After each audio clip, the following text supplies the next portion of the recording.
All across the country, the spring weather has messed up so many fisheries. The bite is just getting tough. But you know what? There's a presentation that you can use that's so good, it's banned by nearly every tournament trail and heavily regulated by the states, which is precisely why you need to be using it right now. Stick around, we're going to talk all about it. That's a good fish. That's a good fish. That's a big fish. Holy cow. That's a big fish. Wow.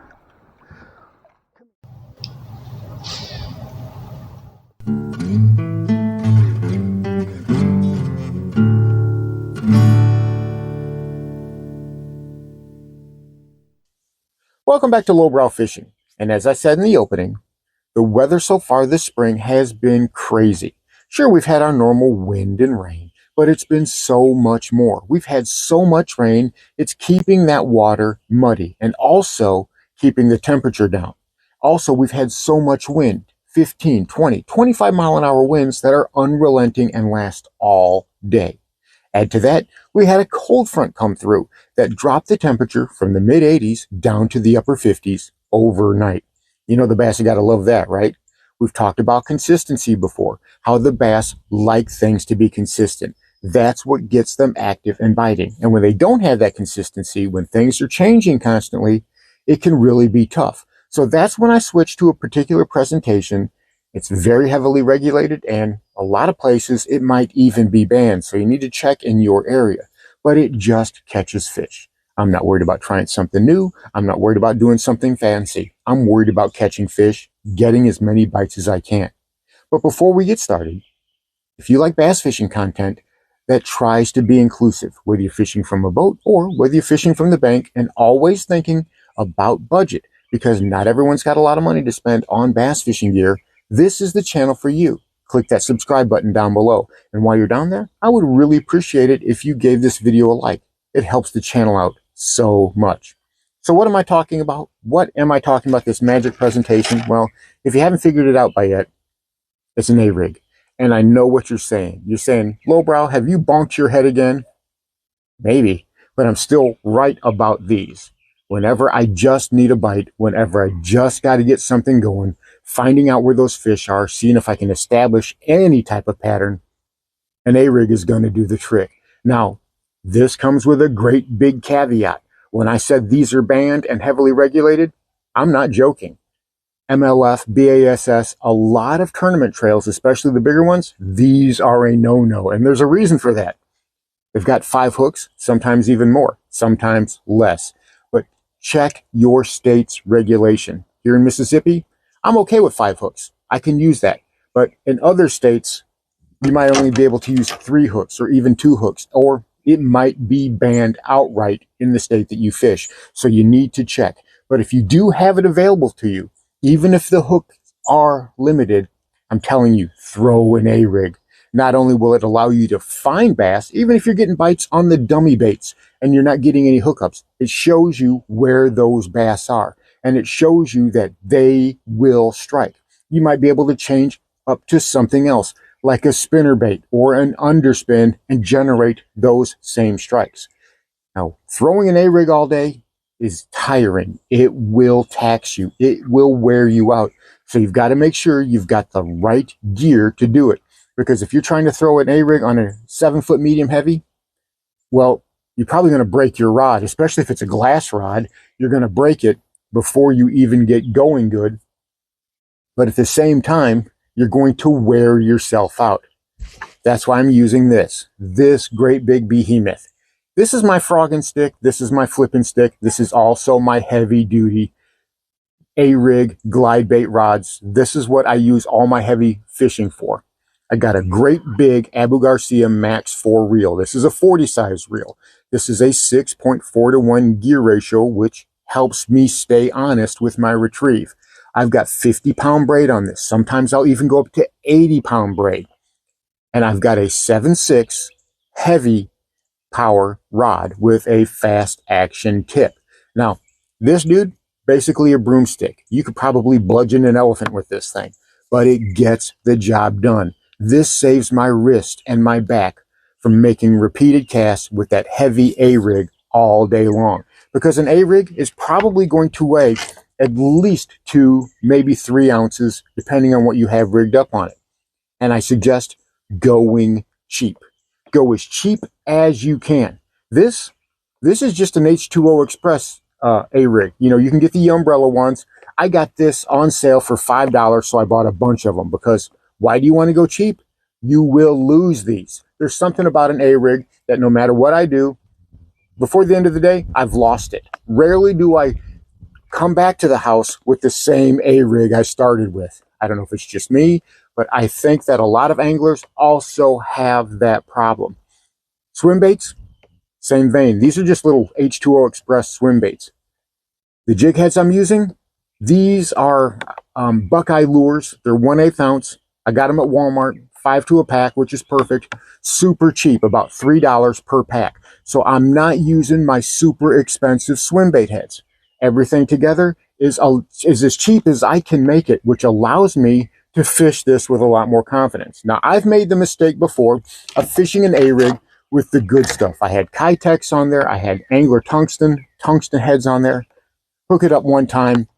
It broke me of that. I was never going to do that again. So where am I fishing this? Well, even if you're fishing from the bank, even if you're stuck on the bank, you can fish an A-rig, but you've got to look for the right spots. You might want a little bit steeper bank. If you can get out on a pier, out on a dock, over a little bit of water, cast it out there and bring it with that rod tip up. Nice and slow. Nice and slow. You don't really need to go much faster than that. You keep your rod tip up. I keep my rod tip up even when I'm on the boat. I do that because it causes that bait to ride higher up in the water. And even with all of these, you've got all of these little blades, you've got all of these little paddle tails. That's also going to cause this bait to rise up in the water. So that's why I'm not reeling it super, super fast. I'm keeping it down more in the water as best that I can, slow rolling it. And I'm telling you what, those bass will go nuts for that. You'll be able to finally start finding the fish, finally start getting the bites.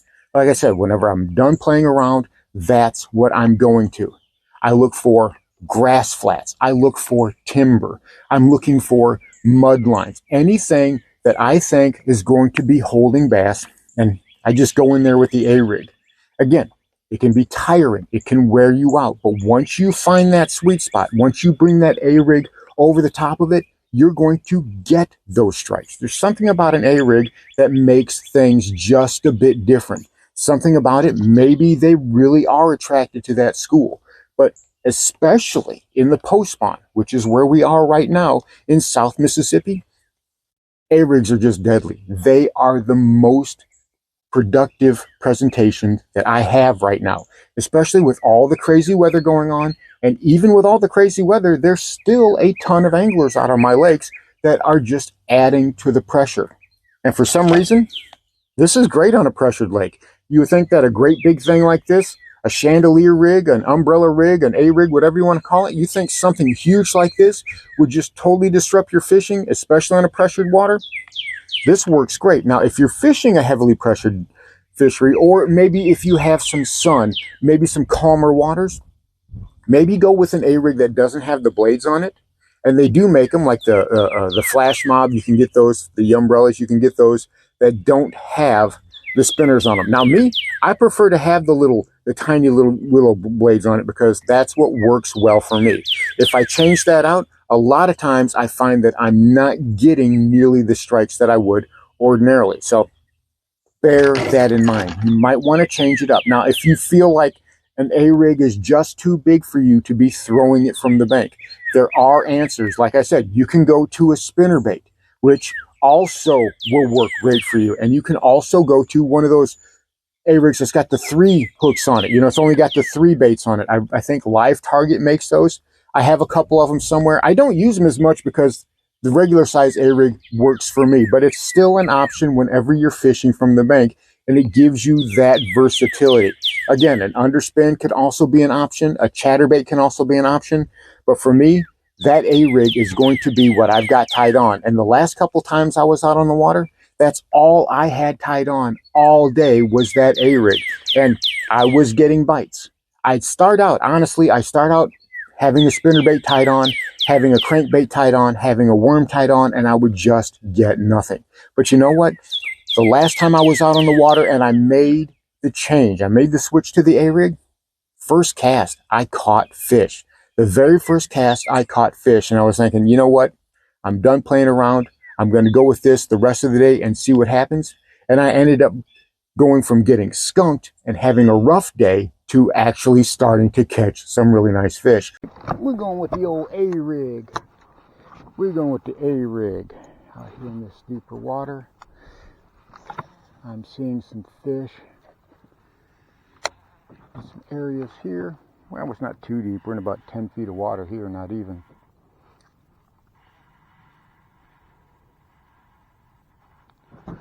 Oh, there we go. That's a good fish. Right off of the bat on the umbrella rig. Check him out. Wow, that's a good fish. First cast. Oh, yeah, there you go, buddy. Come here, you. Beautiful, beautiful, beautiful. I knew you were there. I saw you. Wow, look at how fat you are. That bass is still real cold. But boy, has he got a good belly on him. Look at how fat that belly is. That's probably, I don't know, pound and a half. Right at about a pound and a half bass. Beautiful. There he goes. I appreciate you, buddy. So that's where I get to, where I just want to catch fish. I'm not worried about demonstrating a new technique. I just want to catch fish. And pulling out the old A-rig and throwing it around always seems to work. I suggest you give it a try. If you're having a hard time, if you're having a really rough time with it, trust me, if you can get the cheap ones, you don't have to spend a lot of money on them. The H2O Express ones work just fine. If I didn't tell you this was an H2O Express, you'd think it was a Yumbrella. You would think that this was, made by Yum or somebody else. They all look the same, but I got these on closeout for $4.95 a piece. So I stocked up on a bunch of these. Normally, I think they're $8 or $9 a piece. So again, fish the sales. You might be able to find them at your local Ollies, but don't sleep on an A-rig. I know not a lot of guys are throwing A-rigs, especially as we move into the warmer months. That's not the A-rig time, right? We throw the A-rig in the early spring when that water's still cold and those bass are chasing bait. But I'm telling you, any time can be a good time to throw an A-rig, especially when the weather's crazy and those bass just aren't comfortable in the water. You can tempt them with a great big old snack right in front of their face and watch how your day goes from rough to actually start getting some good bites. So there you have it. My secret trick whenever I just want to get a bite. The old Alabama rig. It works so well. I know it's something not a lot of guys are thinking about right now, but you really need to keep it tied on. Check your local and state regulations before you start throwing it around, but once you have everything in line, watch how many bites you're going to get. Thanks for watching Lowbrow Fishing. We'll catch you in the next one.